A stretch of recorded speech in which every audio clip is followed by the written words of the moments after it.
Agora nós iremos falar um pouco sobre o simbolismo. O simbolismo é um movimento artístico que surgiu no século XIX e teve como principais características o subjetivismo, o espiritualismo, a religiosidade e o misticismo. Na época em que ele se desenvolveu, o capitalismo e a industrialização estavam se consolidando na cena mundial e diversas descobertas científicas transmitiam a ideia de evolução da civilização. Essa corrente artística, que se manifestou na literatura e na pintura, se aproximou dos ideais românticos do subjetivismo, idealismo e individualismo. Assim, a objetividade foi posta de lado para dar a um lugar uma nova abordagem mais subjetiva, individual, pessimista e lógica. Se por um lado ele apresentou uma ligação com o romantismo, por outro, o simbolismo rejeitou as ideias dos movimentos anteriores do realismo, do parnasianismo e do naturalismo.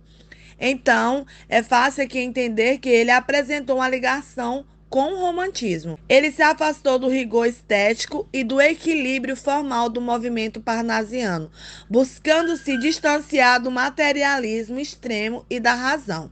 Dessa forma, explorou temas mais espirituais, representando a realidade de uma forma diferente. O movimento simbolista ele surge nas últimas décadas do século XIX na França, no momento em que o continente europeu assistia à ascensão da burguesia industrial. O capitalismo ele se fortalecia com a segunda revolução industrial, permitindo a industrialização de diversos países.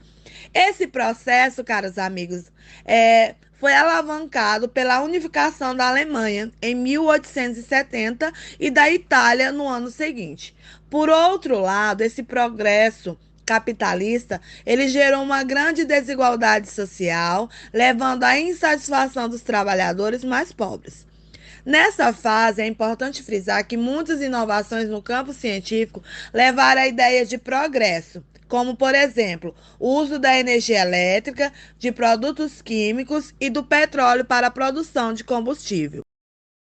Dentre as principais características do simbolismo, temos os elementos místicos e transcendentais. Na literatura simbolista, é muito forte a presença de temas místicos, transcendentais, ocultos e invisíveis. A presença de elementos místicos na escrita tem a capacidade de afastar a literatura simbolista da realidade, fazendo com que ela seja mais subjetiva.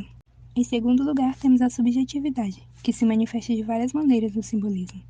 O tipo de linguagem escolhida pelos autores é um exemplo, muitas vezes sendo pouco precisa e com influência de divagações e delírios. A subjetividade simbolista é diferente da subjetividade que existia no romantismo. É mais relacionada aos sentimentos sem lógica ou linha de raciocínio.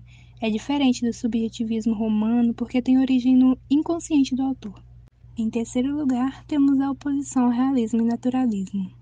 Pela presença de misticismo e de subjetividade, a literatura simbolista acabou sendo uma forma de negação de outros movimentos artísticos, principalmente do realismo e do naturalismo. Essa oposição aparece na literatura simbolista como um certo desprezo do raciocínio mais lógico, do uso da razão em excesso e descrições muito fiéis à realidade, como acontecia na literatura realista. Temos também o uso de aliteração e assonância. A aliteração e a assonância são duas figuras de linguagem ligadas aos sons, à fonética das palavras. A aliteração é caracterizada pela repetição de letras consoantes e a assonância pela repetição de letras vogais. O uso dessas figuras de linguagem faz com que o som produzido durante a leitura se torne mais importante do que a escrita. Em quinto lugar, temos a musicalidade, que é constante na literatura simbolista. O uso de recursos da língua portuguesa para dar à escrita uma certa musicalidade é uma característica muito marcante desse período. Para conseguir esse efeito, os autores usavam os próprios recursos da língua, como o uso de rimas e repetições de letras e palavras com sonoridade parecida. A musicalidade era, sim, usada para aproximar os textos simbolistas da poesia. Em sexto e último lugar, temos a sinestesia, que é uma figura de linguagem que usa expressões que transmitem sensações sensoriais: olfato, paladar, visão, tato e audição. Os autores misturavam todas as sensações na sua literatura e usavam a sinestesia para dar aos leitores mais sensação do que as palavras transmitiam, através da sua mistura de representação e de sensações ou sentimentos. O parnasianismo surgiu em 1866. com a publicação de um volume chamado Le Parnasse Contemporain, lá na França, pelo francês Alphonse Lemaire. Por esse nome, que significa o Parnaso contemporâneo, já pegamos duas grandes bases do que seria o parnasianismo. Parnaso era um monte grego onde habitava o deus Apolo, o deus da música.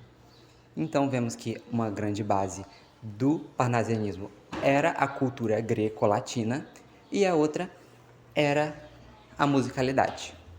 No Brasil, o parnasianismo chegou em 1881, com a publicação do livro Fanfarras, por Teófilo Dias. O parnasianismo assumiu uma posição antirromântica, se negando ao sentimentalismo exagerado dos românticos ou à intervenção da arte na política, como de maneira ideológica, como faziam as poesias condoreiras. Para os parnasianos, compor poemas era arte pela arte, a arte simplesmente pela beleza estética, pela musicalidade e pelas rimas ricas. O grande representante do parnasianismo no Brasil é Olavo Bilac, apelidado de o Príncipe dos Poetas.